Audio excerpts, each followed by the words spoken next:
Tom Holmes well documented it was a difficult afternoon for being a rugby league player in those wet, adverse, muddy conditions. But how pleased and proud are you that Bradford got the job done?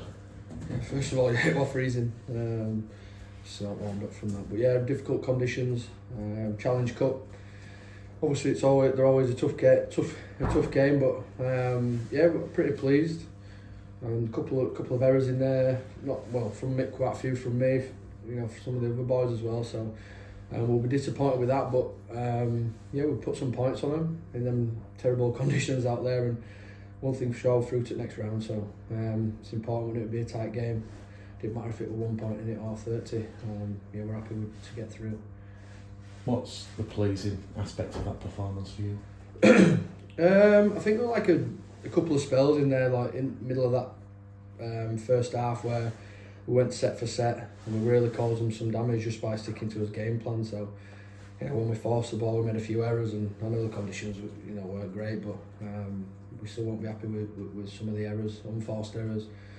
But those spells in there, where we're making meters, and Keezy put some awesome kick in, and not even just the chase, the tackle after that as middles are there, and it's tough for teams to get out of the 10. So yeah, I was pretty pleased with that effort, and yeah, I thought his middles were outstanding defensively in that aspect.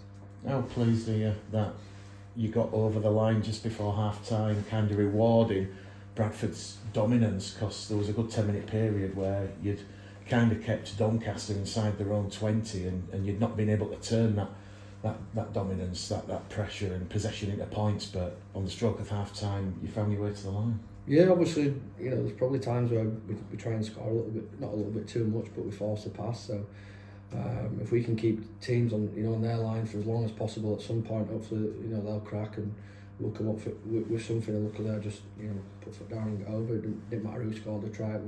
It's always good to get on the the ball before half time. Obviously, you could probably see the Reds went down a little bit, but yeah, that comes from our defence. Like you say, we're on their line. Maybe we didn't score a few times, but we cracked them at some point, so we're happy with that. And Frau, I'm confident we keeping you feet in such greasy conditions when you start sidestepping.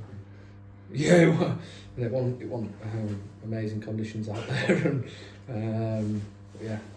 I had some new boots on, so my studs were alright, luckily. I was just going to say, Tom, in that second half there was 6 consecutive sets of 6 that you've had to repel and defend. What are you saying as players when you repel 1 and then you do 2 and then 3 and 4? You really see that sort of hunger, that enthusiasm. Yeah, the talk out there were quite a few that saying we'll just defend it, and we did.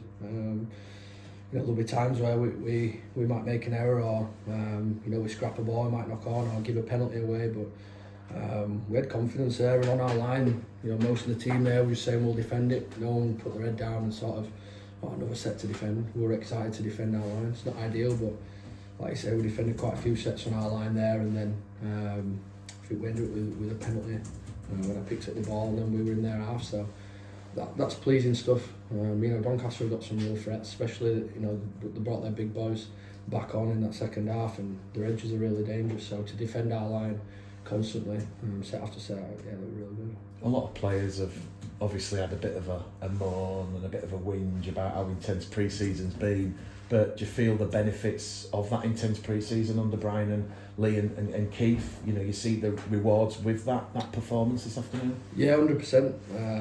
I missed obviously a part of the pre-season again, but as soon as I come in, I could see how it sort of changed since last year. The boys are so fit and so strong, and especially in these conditions, I think you need to be a little bit fitter, because it's a little bit harder underfoot to keep going. But I think his middles look really fit out there.